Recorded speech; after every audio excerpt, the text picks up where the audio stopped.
Baik pemirsa NTT News One, kembali lagi bersama saya Franco di Diaspora Bicara. Kali ini kita masih terus berdiskusi tentang visi misi lompatan jauh dari Bupati dan Wakil Bupati terpilih Flores Timur, Anton Doni Dien dan Ignas Boliuran. Tentu Diaspora Bicara ini kita akan terus berdiskusi bukan hanya tentang Flores Timur, bahwa kita juga akan berdiskusi tentang wilayah atau daerah-daerah lain di NTT, bahkan kita juga akan berdiskusi tentang bagaimana pandangan orang muda atau pandangan masyarakat diaspora tentang pemerintahan di Provinsi NTT itu sendiri. Kali ini masih kembali bersama saya ada Adinda Halia Tagoran dan Kakandaku Rovin Baga Kabelen yang masih standby di link Zoom untuk kita kembali berdiskusi tentang balik lagi visi misi lompatan jauh yang berkaitan dengan efisiensi anggaran dari pemerintah pusat. Di sini juga hadir Adindaku Nesta yang juga kembali hadir di episode kali ini. Kita coba sama-sama mengelaborasi visi misi dari Kakanda atau Abanda kita Antonis Donidien dan Ignas Boliuran. Saya ke Bang Rovin Baga terlebih dahulu nih. Kakandaku, bicara tentang postur anggaran dari pemerintahan Kabupaten Flores Timur, tentunya akan sulit ketika lompatan jauh ini diimplementasikan dalam program-program yang direncanakan oleh Anton Doni Dien dan Ignas Boliuran. Pandangan Bang Rovin sebagai senior dan tentu mantan anggota DPR yang juga pernah ada di Komisi Ekonomi ya Bang. Menurut Bang Rovin, seperti apa nih yang akan dilakukan atau terobosan apa yang bisa dilakukan oleh Anton Doni dan Ignas Boliuran? Silakan Bangku. Ya, baik Bung Franco, Anda Hali. Siap, Bang.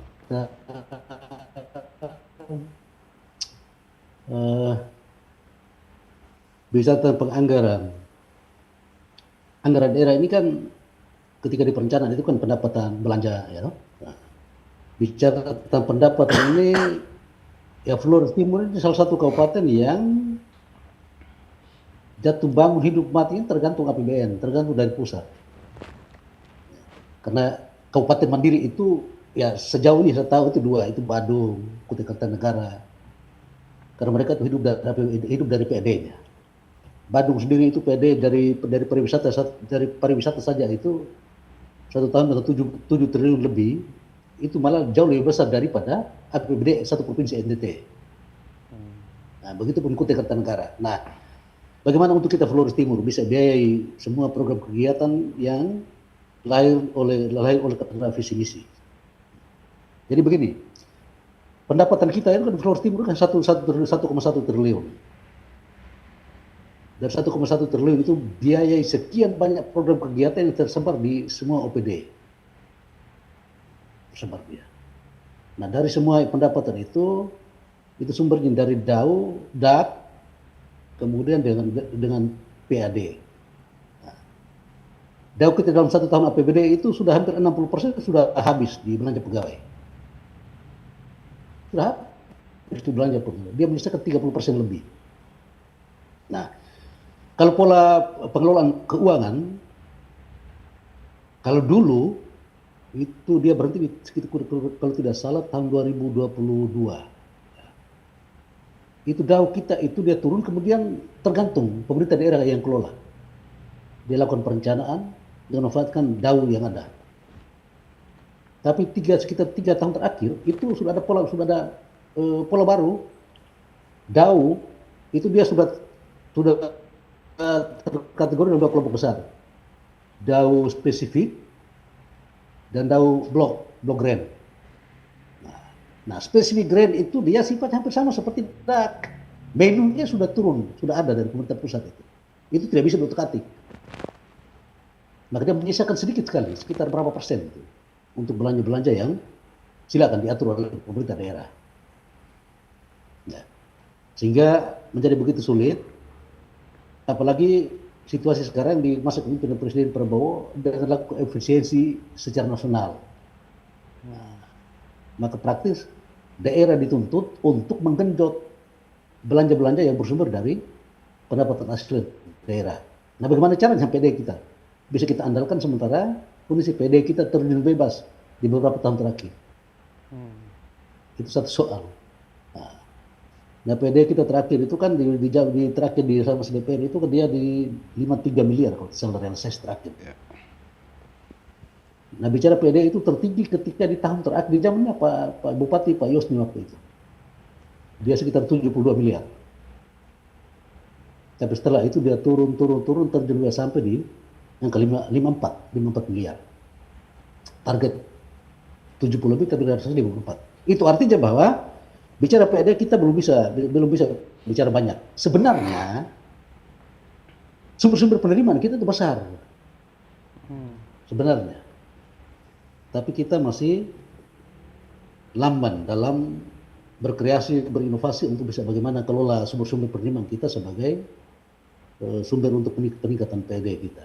Sebut saja seperti di pariwisata, kemudian di retribusi yang berkenaan dengan retribusi pajak restoran, retribusi restoran dan hotel restoran. Itu sebenarnya potensi yang besar, tetapi kita belum maksimal kelola. Saya ketika masuk DPR itu ulang-ulang saya sarankan, saya usulkan untuk rubah sistem. Rubah sistem terkait pengelolaan sumber-sumber penerimaan kita. Sistemnya apa? Sampai sekarang itu kita masih, daerah kita itu masih sistem manual semua. Saya ambil contoh, seperti pajak retribusi restoran, rumah makan. Dia masih gunakan manual 10%. 10% itu tapi bukan dia berdasarkan perhitungan digital, sudah pasti. Nah, karena manual maka saya pernah berapa tanya rumah makan, berapa kalian bayar per bulan ke daerah? Bayangkan 1 bulan dengan 100.000, artinya 1 tahun dengan 1.200.000. Nah, kalau itu kita coba realkan dia, berapa banyak orang makan per hari di rumah makan yang ada. Dari per hari kemudian berapa bulan, dalam 1 bulan kira-kira berapa banyak orang yang makan. Itu kita temukan di situ. Nah, barang ini belum real masuk ke kas daerah sebagai salah satu sumber PAD kita, karena sistem kita belum mau ngatur itu. Kemudian coba dialihkan dari sistem manual ke digital, sama seperti di kota-kota besar kan.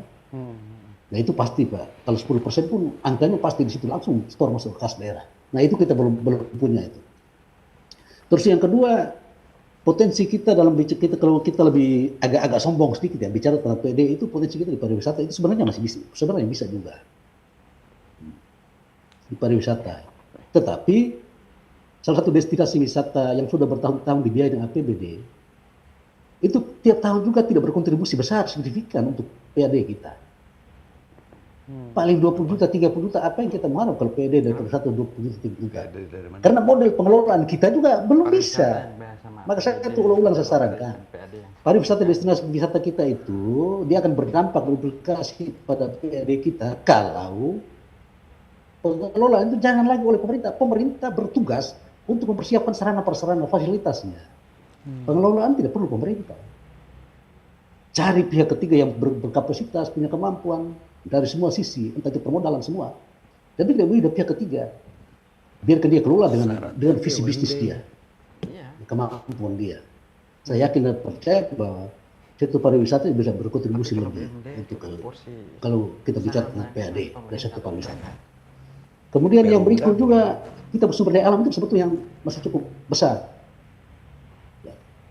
Saya di salah satu materi kampanye saya itu konsentrasi ke soal kelautan perikanan.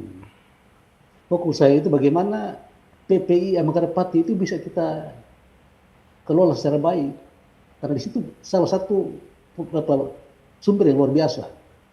Saya juga menentang ketika pengalihan kewenangan ke provinsi. Boleh dialihkan ke provinsi, tapi juga ada batasan-batasannya. Dia batasi betul bahwa serahkan ke provinsi, titiknya mulai dari titik nol. Nah, saya pernah tanya, titik nol ini startnya dari mana? Dari bibir pantai. Nah, kalau dari bibir pantai maka aset-aset yang berada di daratan itu tetap menjadi kewenangan kabupaten. Tetapi secara sepihak dulu, ketika di zaman Pak Penjabat Bupati Pak Dodi sendiri itu sudah diserahkan semuanya ke provinsi. Itu salah satu kesalahan besar. Maka saya pernah rekomendasikan, ketika saya menjadi ketua Pansus, rekomendasikan untuk pemerintah segera apa ya, merekon kembali aset ke pihak Megapati. Sebab ikan kita yang besar, orang bongkar ikan itu tidak terkonsentrasi. Akibatnya apa? Daerah tidak dapat apa, meskipun kekayaan alam kita begitu luar biasa ikan. Dia bongkar di semua pesisir sampai ke pesisir di wilayah-wilayah kita bagian selatan. Tidak terkontrol, akhirnya orang hanya urus keluar itu hanya apa ya, surat izin mobilisasi keluar hanya 100.000. Selain itu tidak ada kontribusi lain. Nah ini celah-celah ruang-ruang yang mestinya apa ya, saya pengen berikan pikiran-pikiran itu ke pimpinan politik kita supaya ruang-ruang yang masih tertutup itu mari kita urai. Kita bicara PED juga yang sampai 1 tahun realisasinya dengan 50-an miliar, 60-an miliar. Potensi kita masih sangat besar sebenarnya. Kalau sistemnya kita benahi. Ya, Oke. itu untuk sementara. Baik, Kakandaku. Penjelasan yang cukup panjang nih, ada beberapa poin yang Kakandaku menyampaikan berkaitan dengan bagaimana PAD Flores Timur itu bisa digali dari 3 poin tadi ya Bang. Tapi saya tertarik pada poin PAD dari sumber PPN ya. Kalau kita bicara tentang restoran Flores Timur yang mungkin pengalaman saya sendiri juga bahwa memang terjadi di Flores Timur itu adalah belum adanya sistem digitalisasi yang memang diterapkan di pemerintahan Flores Timur. Sebagai orang muda yang tentunya cukup mulai terlibat dalam dunia modern yang selalu beradaptasi dengan digitalisasi ini. Pandangan Ade Ali sendiri untuk menindaklanjuti apa yang disampaikan Bang Rovin tadi seperti apa? Pada prinsipnya sepakat ya. Digitalisasi itu sebuah keniscayaan yang mau tidak mau, suka tidak suka memang harus kita terapkan. Jangan jauh-jauh ya bicara soal digitalisasi dalam menggenjot peningkatan PAD lah ya, khususnya misalnya dari pajak-pajak restoran dan lain sebagainya. Hari ini Bung Franky misalnya tidak pekah terhadap perkembangan ilmu pengetahuan teknologi dunia digitalisasi, maka Bung Franky pasti akan tertinggal. Saya misalnya di dunia saya pengacaraan, saya harus upgrade diri juga. Karena hari ini e-court sudah berlaku Bang Rovin. Ini kebetulan 3 orang ini pengacara semua nih. Nah, jadi ini ada e-court kaitannya. ini berlaku. Bagaimana kita daftarnya segala macam lewat online, dari manapun kita bisa daftar gugatan, jawaban segala macam bla bla bla. Hanya kita hadir pada saat mungkin pembuktian. Nah, ini kan perkembangan dunia teknologi yang mau tidak mau, suka tidak suka mengharuskan kita untuk upgrade diri. Kira-kira begitu. Nah, salah satu tantangan yang mungkin menurut saya paling mendasar adalah kesiapan sumber daya manusia kita yang ada di OPD terkait, Bang, dalam memanfaatkan teknologi atau digital ini. Ini juga menjadi sebuah problem. Nah, jangan sampai yang terjadi adalah pengadaan teknologinya, tetapi secara SDM kita belum siap. Ini barang ini jadi mubazir, dan itu banyak terjadi di beberapa wilayah di Republik ini. Dan pada akhirnya muncul jadi temuan, pada akhirnya KPK, pada akhirnya berkaitan dengan hukum. Nah, maka walaupun ini sebuah keniscayaan yang harus kita terapkan kalau misalnya mau maju dan berkembang, tetapi yang penting dan perlu juga menurut saya adalah dipersiapkan dulu sumber dayanya, supaya barang ini pada akhirnya tidak jadi mubazir. Nah, ini kan kita terbuka saja ya. Ketika sistem informasi desa ya, sistem internet desa atau apalah SID kan, secara konsepnya bagus, tetapi kan secara sumber daya manusia di tingkatan desa yang mengoperasikan barang itu, ini tidak dipersiapkan dengan baik. Maka yang terjadi adalah anggaran yang begitu besar dikeluarkan oleh desa, pada akhirnya kan tidak bermanfaat. Ditambah lagi jaringan internet masuk ke desa-desa yang masih amburadul. Pada akhirnya siapa yang bertanggung jawab? Ya, kontraktor pelaksananya sama Pak mantan wakil bupati kita. Apakah mereka salah? Sebenarnya tujuannya baik. Tetapi karena kesiapan inilah yang pada akhirnya duit negara udah keluar, sudah ada hasilnya. Ini kan sistem di Republik ini kan. Ketika lu keluarin sesuatu dari anggaran daerah atau APBN atau APBD, harus dipastikan di belakang sini ada hasilnya. Kalau tidak ada, ketika audit dilakukan, ditemukan adanya kerugian negara, bla bla bla bla, ya siaplah untuk bertanggung jawab itu di depan hukum. Ini juga menjadi problem bersama di bangsa ini. Dalam diskusi-diskusi yang lebih luas yang dengan para pakar-pakar ekonomi, nah ini juga kan yang membuat Indonesia ini badan usaha milik negaranya tidak berkembang. Karena mereka dikerangkeng oleh aturan yang begitu kaku. Bagaimana bisa kebijakan untuk ya mengakselerasi kemajuan sebuah BUMN pada akhirnya di penjara. Ini kan banyak nih. Misalnya siapa kita sebut ya. Kemarin misalnya ya beberapa menteri masuk. Padahal ini kan sifatnya kebijakan. Nah kalau kebijakan ini di penjara, siapa juga yang mengambil risiko? Tadi saya kasih contoh BRI misalnya. Kenapa tidak bisa berkembang seperti BCA? Karena ya ketakutan dari direktur utamanya. Ketika saya hadirkan teknologi ini dalam uji coba mengalami kegagalan, di sini sudah diklasifikasi menjadi kerugian. Nah ketika kerugian maka harus ada yang bertanggung jawab. Siapa ya di rootnya? Nah kita berharap sih ke depannya ini terkait soal badan usaha milik daerah, badan usaha milik negara, beserta dengan anak perusahaannya, ini harus mengikuti pola-pola perusahaan swasta. Jadi para pengurusnya, para dirutnya segala macam diberikan ruang yang luas untuk bisa mengambil keputusan, kebijakan, atau bahkan menggunakan teknologi-teknologi tepat guna untuk bisa bagaimana barang ini bisa berfungsi secara baik. Nah ini yang penting. Sebenarnya persoalan utamanya itu dari pucuk sih, dari negara ini gitu. Negara ini menurut saya sih di satu sisi minta orang untuk berpacu dan maju, tapi di sisi lain dikekang oleh aturan-aturan yang sangat kaku gitu loh. Nah, lu mau maju, mau lari cepat, gerak cepat, ini kan harus ada intervensi yang namanya teknologi. Tidak bisa tidak hari ini. Tetapi teknologi yang kita datangkan pun ada potensi gagalnya. Nah, ketika terjadi kegagalan semacam ini, lu jangan minta pertanggungjawaban dong. Ini kan risiko bisnis. Nah, ini hal lain yang mungkin juga menjadi persoalan bangsa ini yang pada akhirnya berefek ke daerah. Jadi mungkin itu sih. Adinda Haliata Goran. Saya coba ke Adindaku Nesta. Ini kita bicara tentang dunia digitalisasi ini kan memang penting bagi anak muda ya. Kalau kita melihat ya dari topik diskusi kita dan awal penyampaian dari senior kita Bang Rovin, menurut Adinda Nesta nih, apa yang harus dilakukan oleh pemerintah daerah untuk bagaimana mengembangkan sistem yang memang seharusnya dilakukan di era digitalisasi ini? Sebagai orang muda, pandangannya seperti apa?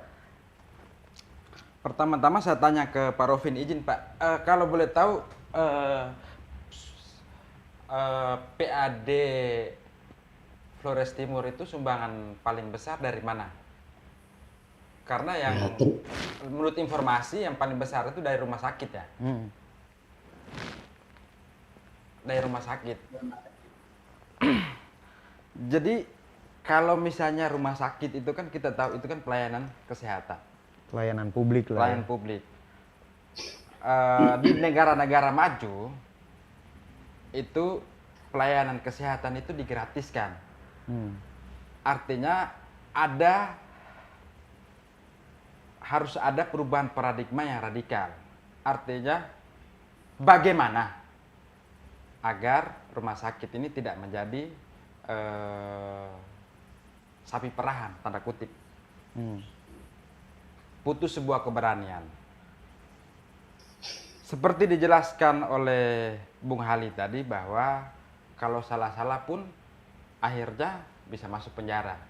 Mau tidak mau kita menggenjot sektor swasta. Artinya bagaimana peran swasta ini harus kita tingkatkan. Bagaimana ini? Saya mencoba untuk membaca peluang. Artinya bahwa pada saat kebijakan kepemimpinan Pak Presiden Prabowo ini, ini kan beliau betul-betul mau mengejar pertumbuhan ekonomi 8%. Konsekuensinya beliau menyerukan kepada semua pemimpin daerah untuk membentuk tim percepatan pertumbuhan ekonomi. Oke, bahwa hari ini ada BDS dan tim percepatan ekonomi itu kita tidak masuk dalam perdebatan itu ya. Tetapi apabila kita mengangkat bahwa tim percepatan itu dari sektor, dari pihak birokrasi, BDS ini harusnya menjadi sebuah sistem atau bekerja untuk bagaimana menggenjot sektor swasta ini. Artinya dalam percepatan, dalam yang saya baca surat edaran Menteri Dalam Negeri itu salah satunya adalah mendorong agar terciptanya percepatan penanaman modal asing misalnya, penanaman modal dalam negeri misalnya, atau juga bagaimana mendapatkan CSR. Pertanyaannya adalah di masa kepemimpinan Pak Anton Doni ini berani nggak untuk mengeksekusi? Mengundang investor dari luar untuk berinvestasi di Flores Timur. Berapa? Eksekusinya di bidang apa? Artinya harus ada eksekusi dari pihak swasta. Pun kalau misalnya dari pihak pemerintah harus ditempuh suatu langkah-langkah yang harus juga revolusioner juga. Bisa jadi tim BDS ini adalah tim yang dipersiapkan untuk membentuk BUMD. Hari ini setahu saya perusahaan milik daerah itu PDAM ya. Bagaimana itu juga harus digenjot untuk mendapatkan PAD. profit. Harus ada pengembangan bisnis yang lain menurut saya. Oke, baik Adinda Nesta. Kita balik lagi ke kakandaku Bang Rofin Baga Kabelen. Ini kan disinggung oleh Ade Nesta berkaitan dengan TPPED ya. Tim Percepatan Pertumbuhan Ekonomi Daerah yang memang pada akhirnya di episode sebelumnya kita sempat berdiskusi bahwa muncul SK dari Sekda tentang adanya TPPED itu sendiri. Pandangan Bang Rofin sendiri dengan munculnya TPPED itu, kira-kira ada nggak dampak yang bisa dirasakan atau pada akhirnya dengan kebijakan dimunculkan TPPED itu lebih memudahkan pemerintahan Anton Doni Dien dan Ignaz Boliuran untuk menggenjot PAD daerah itu sendiri. Bang Rofin, silakan. Baik, jadi begini soal TPPD ya, tim percepatan pertumbuhan ekonomi daerah. TPPD itu sesungguhnya sudah ada. Oke. Selama ini ada. Di dalam itu ada kepala Bapeda, ada kadis perdagangan, ada berapa kadis ya? Itu sudah ada TPPD. Karena dia TPPD itu kan dia di dalam itu OPD teknis, ya toh, dengan instansi-instansi vertikal. Nah, itu baru namanya TPPD. Itu satu. Jadi TPPD begitu. Kemudian kemarin soal BDS, jujur ya, saya sejak awal saya bilang saya sangat sepakat kalau pemerintah daerah kita kali ini menganggap bahwa sangat penting ada BDS di daerah ini. Sepakat saya. Karena BDS itu begitu luar biasa. Penguatan UMKM, memperkuat pertumbuhan ekonomi daerah, ya kan? Itu kan tujuan akhirnya sesuai surat edaran Dirjen Pajak kalau saya tidak salah. Itu kan juga mengarahnya pada bagaimana wajib pajak kita itu berkontribusi signifikan. Tujuannya kan di situ. Jadi bukan sekedar UMKM, tapi lebih pada soal sektor pajak itu juga bisa ada peningkatan. Nah, ada memang di sana ada kekeliruan. BDS itu di dalamnya itu sebenarnya mekanismenya tidak bisa perkuatan orang per orang kan. Kemarin di dalam ada grup itu diskusi itu saya sempat berdiskusi ada hal juga. Ya. BDS itu dalamnya itu ketika misalnya begini, kalau pemerintah daerah itu butuh ada business development service di daerah, maka dibuka informasi itu ke ruang publik. Nah, yang bisa masuk mendaftar sebagai calon-calon yang bisa di BDS pada saat itu bisa dalam bentuk perguruan tinggi juga boleh. Atau di koperasi, yayasan, kemudian perusahaan dalam bentuk PT, komunitas. dia lembaga-lembaga yang berbadan hukum. Mereka mengajukan ketika ruang dibuka oleh Pemda, Mereka mengajukan permohonan melalui pemerintah daerah, melalui dinas koperasi di kabupaten, diverifikasi semua persyaratan kalau lengkap, maka diajukan ke dinas koperasi provinsi, provinsi baru teruskan ke Kementerian Koperasi UKM. Baru diverifikasi mana yang layak, baru ditetapkan dengan keputusan Menteri Koperasi. Nah, kalau keputusan Menteri Koperasi, maka ada ikutannya, efek ikutan. Itu menyangkut hak penganggaran dia, hak keuangan dia. Orang bekerja tidak mungkin cuma-cuma. Nah, ketika ditetapkan keputusan Menteri Koperasi, ikutannya adalah tentang hak keuangan dia. Hak keuangan sumber dari mana? Dari dana stimulus dari Kementerian Koperasi. Itu aturan mengatur. Itu soal BDS ya, tapi kita tidak diskusi itu. Kita lebih fokus pada bagaimana mau BDS mau TPPD tapi fokus kita adalah bagaimana keberadaan mereka ini bisa berkontribusi signifikan atau real terhadap PD kita. Dan setuju kita. Kita sangat setuju. Tentu saya juga sangat sepakat soal itu, tetapi marilah kita kalau memulai sesuatu dengan dia mengikuti aturan mainnya, kita yakin dan percaya bahwa hasil tidak mungkin mengkhianati itu. Mengkhianati proses. Nah, ruang perdebatan mesti kita tutup sedemikian rupa sehingga orang tidak berkutat pada soal proses terlalu gitu. Yang penting dia sudah berjalan sesuai dengan rel. Nah, kenapa saya bilang tadi begitu? Saran konkret saya kemarin dalam diskusi di grup itu, saya bilang saran konkret saya itu BDS penting sih. Kalau memang kita butuh, maka ikuti aturannya. Karena pada akhirnya hak keuangan mereka juga sumbernya dari stimulus. Dia tidak bersentuhan dengan APBD kita, itu satu keuntungan kita. Nah, mungkin itu kalau soal TPPD ya, dengan BDS saya mungkin berpendapat begitu. Oke. Nah, saya terkait surat sekda itu bukan SK. Surat edaran. Itu kita ada kekeliruan di situ menerjemahkan dia. Itu bukan SK, tetapi itu semacam surat arahan dari seorang sekda kepada camat-camat untuk bisa memfasilitasi teman-teman dalam bergerak itu. Jadi bukan SK. Belum ada sampai ke karena SK itu kan juga keputusan atau keputusan dia masuk dalam kategori keputusan Tatasan negara. Keputusan negara ya, dia juga berdampak pada penganggaran juga. Jadi itu dia belum masuk kategori SK. Oke, baik Kak Kandaku. Ini kita akhirnya kembali lagi nih berbicara tentang BDS kan. Tapi lumayan nih hari ini juga ada pencerahan dari Bang Rovin terkait isu-isu yang berkembang di media sosial berkaitan dengan munculnya SK Sekda itu sendiri. Tapi di sini Bang Rovin sudah membantu untuk mengklarifikasi bahwa itu bukan surat keputusan tapi lebih kepada edaran untuk himbauan kepada kepala desa atau masyarakat kecamatan para camat di daerah untuk melakukan kolaborasi kerja dengan tim BDS itu sendiri. Kita balik lagi nih berkaitan dengan dunia digitalisasi yang memang itu juga menjadi visi misi besarnya Anton Donidien ya, berkaitan dengan digitalisasi publik ya. Nah, ini kan tadi sempat disinggung soal rumah sakit sebagai sumber pendapatan daerah yang paling tinggi. Menurut Ade Hali sendiri mungkin punya pengalaman di daerah ketika ada keluarga atau ada sanak saudara yang memang sempat berobat atau rawat di rumah sakit. Melihat kondisi rumah sakit Flores Timur sendiri, menurut pandangan Ade Hali seperti apa sih? Dan apa yang harus dilakukan untuk bisa mempermudah atau memudahkan para pasien untuk melakukan pendaftaran dan segala macam. Seperti apa nih Bang Adindaku? Jadi bicara soal rumah sakit sebagai penyumbang terbesar PAD ini kan menurut saya miris juga. Artinya kita misalnya ya kondisi ini terus kita pertahankan, maka kita berdoa supaya setiap tahun orang sakit semakin banyak, kan kira-kira itu. Kan logikanya kan begitu. Oke. Nah, PAD yang disumbangkan oleh rumah sakit ini kan sebenarnya kan dari BPJS segala macam ya.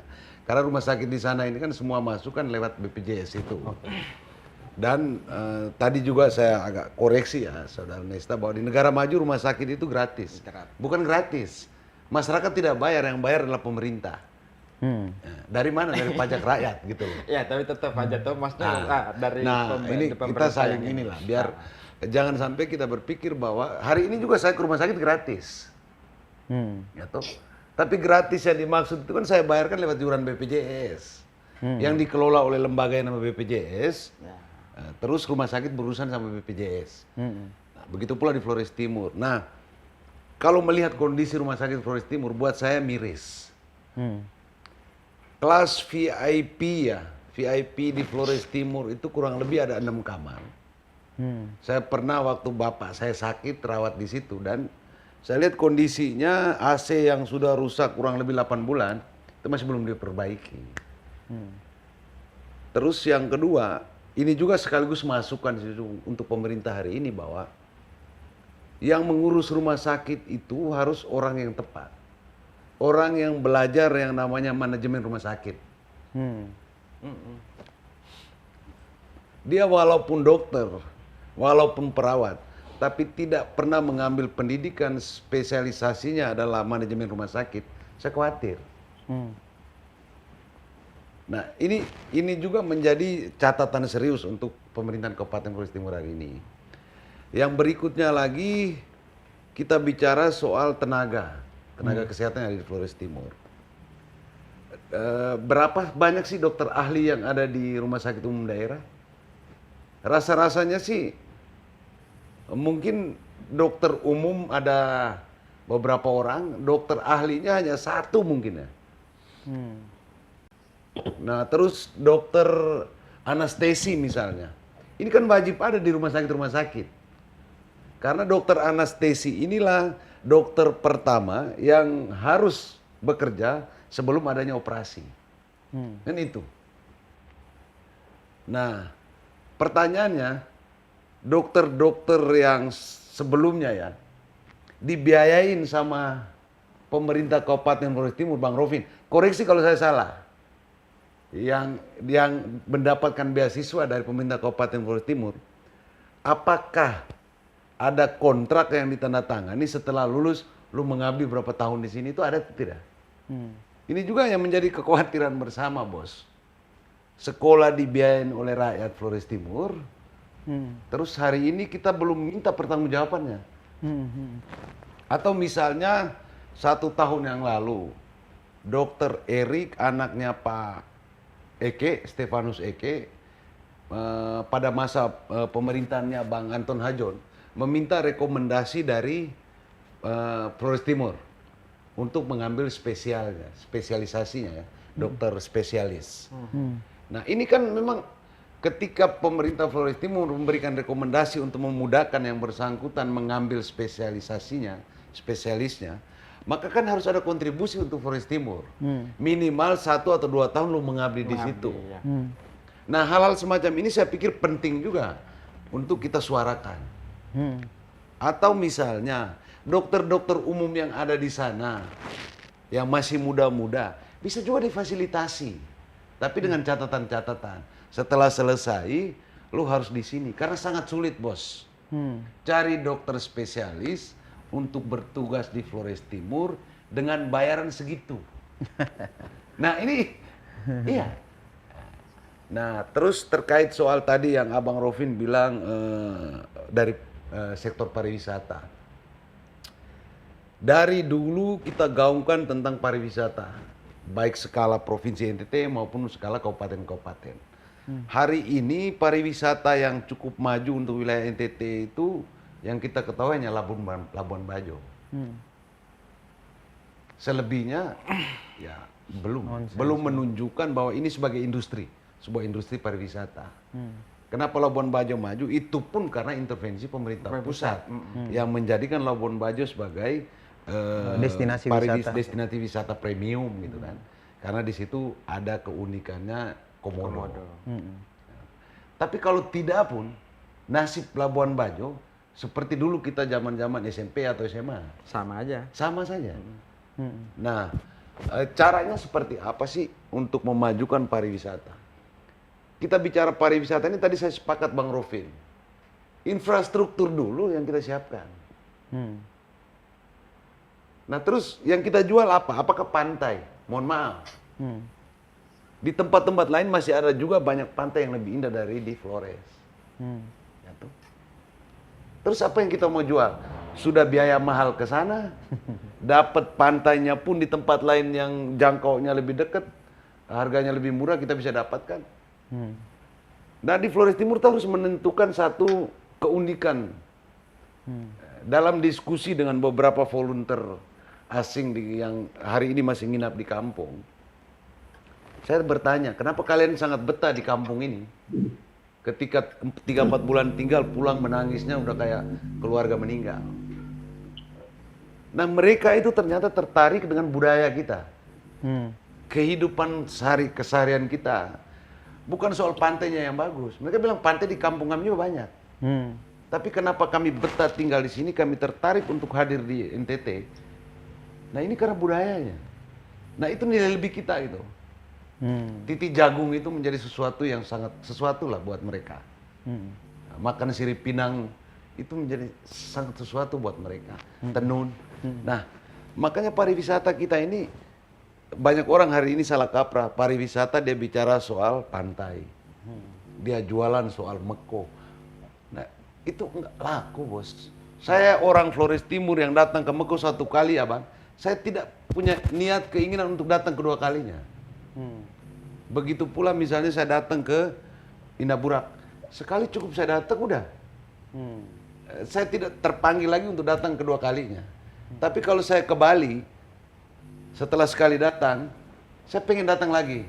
Atau saya ke Manado misalnya, di Tomohon, ketika saya datang sekali, saya merindukan untuk datang lagi.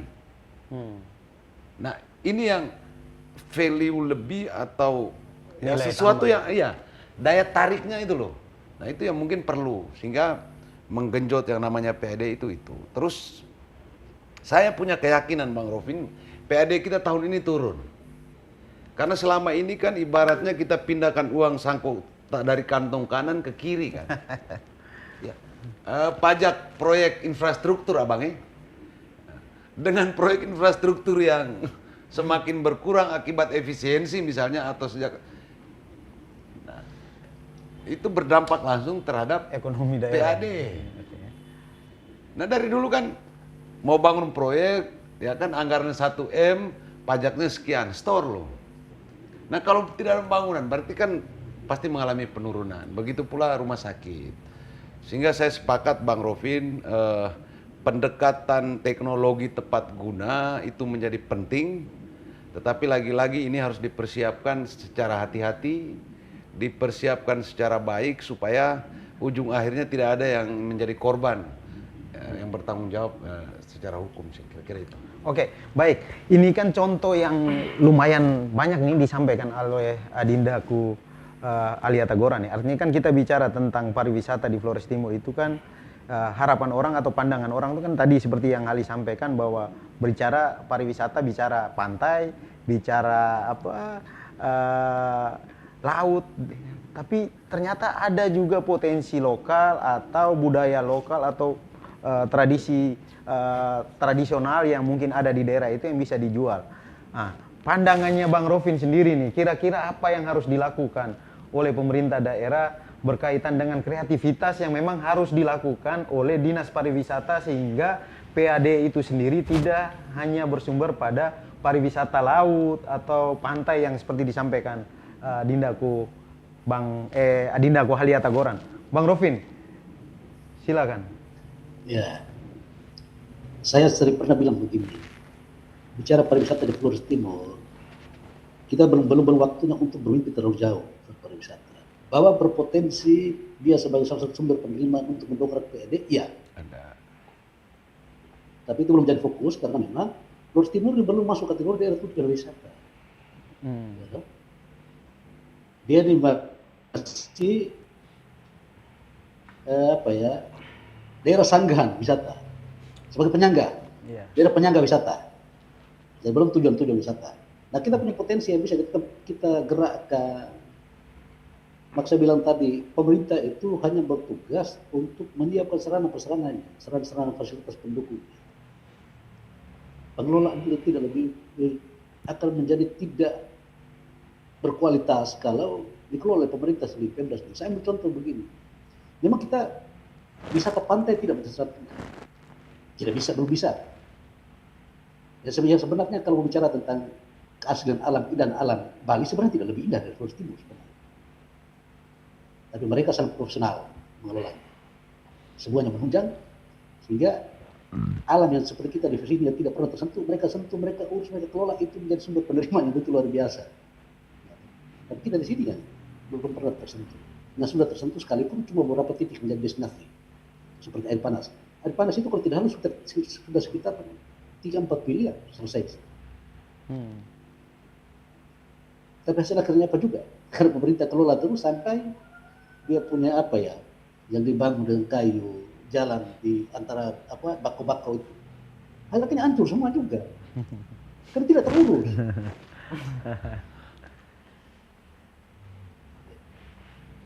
Kenapa orang kemudian menjadi enggan datang ke situ? Karena memang tidak ada yang menarik di situ. Tidak ada yang menarik.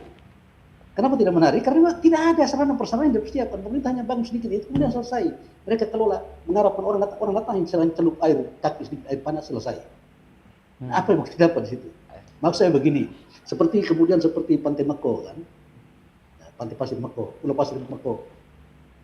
Meko itu sama seperti kampung adat Lowok Luo, begitu muncul luar biasa sebagai juara di Anugerah Pesona Indonesia.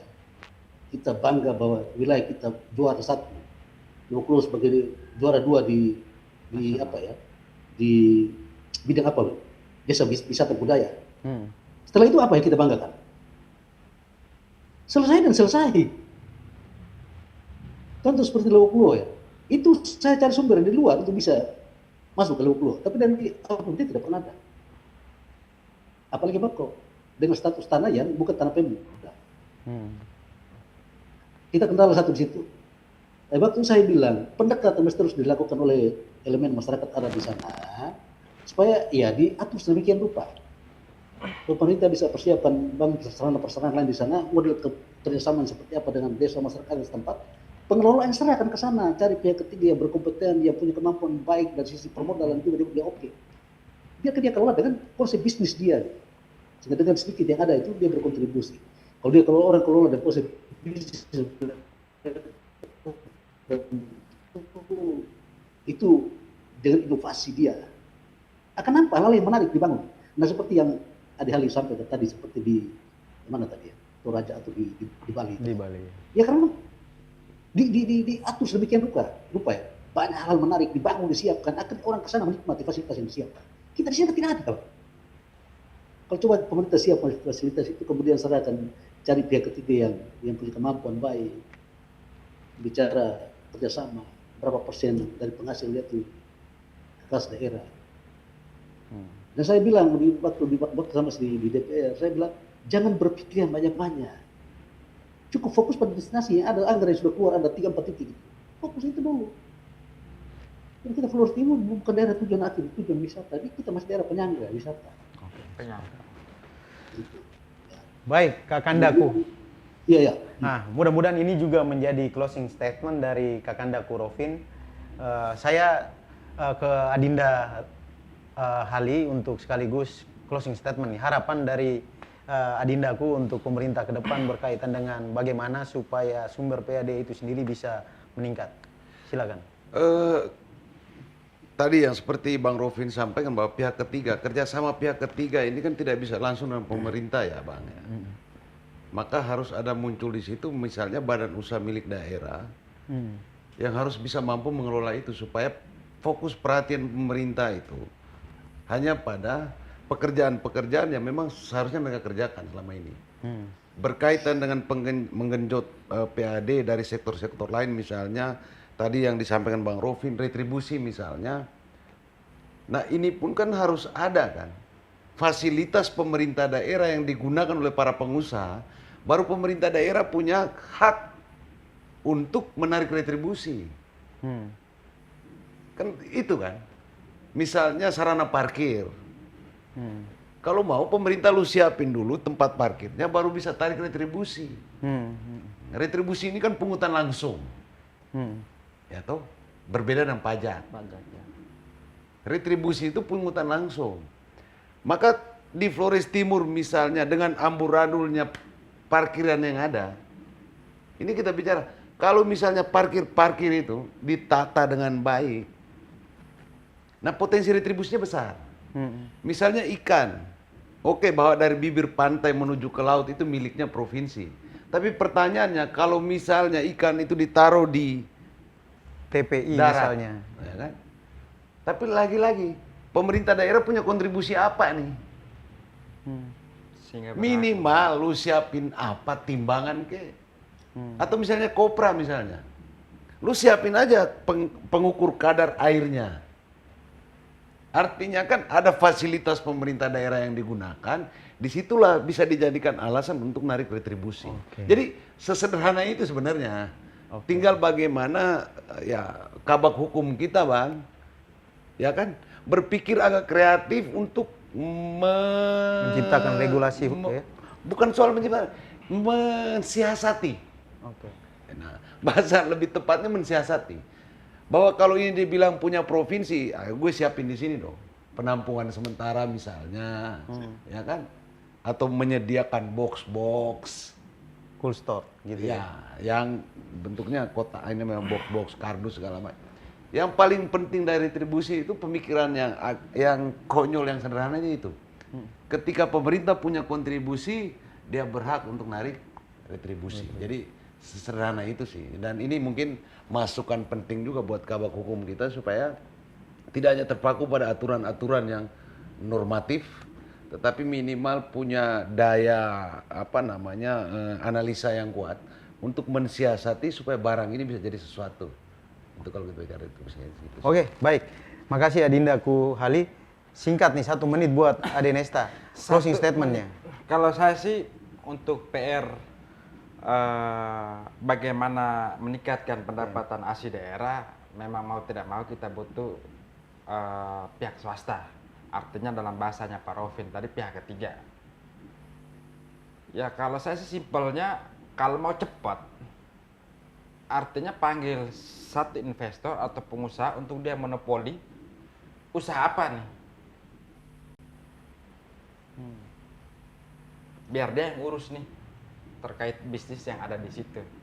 Kasih dia suatu hak untuk tanda kutip monopoli, tetapi dia bagaimana benar-benar serius membangun bisnis yang dia kembangkan di Flores Timur. Misalnya perikanan, oke dia fokus itu. Jadi oke baik, dia mulai dengan monopoli di situ, dia yang urus sendiri. Bagaimana mulai dari rancang bangun dari hal yang kecil sampai yang besar dia urus, dia bangun, dan nanti pemerintah buat perjanjian atau kesepakatan dengan dia bagaimana mengatur untuk supaya ketika itu berjalan, modal itu sudah bergerak di Flores Timur, ya insya Allah bahwa ini PAD juga itu akan otomatis ya, berdampak pada PAD. Kalau saya sih simpelnya begitu, artinya siapapun ya dikasih satu pengusaha dia monopoli aja lah. Artinya kita pakai entah itu kapitalis komunis masuk di situ, artinya yang penting modal itu ada dulu, datang, dia jalan, dia running dulu ini usaha apa. Karena kita nunggu pemerintah tidak bisa ini. Aturan regulasi terlalu banyak. Iya. Sebaiknya minta pihak ketiga siapa, cari satu, dia kasih dia keleluasan untuk berusaha berbisnis di Flores Timur dengan lebih bagus kan. Gitu, ini pandangan yang luar biasa nih. Ini agak sedikit liar nih, monopoli bisnis. Tapi tidak apa-apa, itu kan hal yang cepat, sekedar diskusi kan. Mudah-mudahan monopoli bisnis itu tidak terjadi di Flores Timur, tapi lebih kepada bagaimana kita menghadirkan investor yang pada akhirnya dia fokus pada bidang yang bidang yang dikuasai lah. Dalam hal ini kalau bicara tentang ekonomi kelautan ya harus orang yang punya kompetensi di bidang kelautan. Bicara tentang komoditi ya yang punya kompetensi di bidang komoditi. Artinya bahwa monopoli itu suatu bidang, itu dia yang menguasai itu. Artinya dia yang diberi semacam apa ya? Ya udah, kamu punya modal, kamu olah bagian ini. Berapa dana, berapa ini ya, olah aja semuanya. Adinda Nesta, kita udah di ujung diskusi kita pada hari ini. Mudah-mudahan masih ada tema-tema lain yang bisa kita diskusikan di NTT News One, khususnya di Diaspora Bicara. Sebelum kita mengakhiri, sekali lagi saya menyampaikan terima kasih kepada Kopi Sade yang malam hari ini udah menyediakan tempat bagi kita untuk menjadikan tempat diskusi. Mudah-mudahan di setiap diskusi kita ini bisa menghasilkan referensi atau hal-hal yang bisa menjadi catatan dari pemerintah untuk pembangunan Flores Timur yang lebih baik. Sekali lagi saya sampaikan bahwa NTT News One atau Diaspora Bicara ini bagian dari ruang diskusi alternatif untuk orang muda, bagi masyarakat Flores Timur yang ada dimanapun untuk bisa menyampaikan pikiran untuk pembangunan Flores Timur yang lebih baik. Salam dari Franco, NTT News One, terima kasih.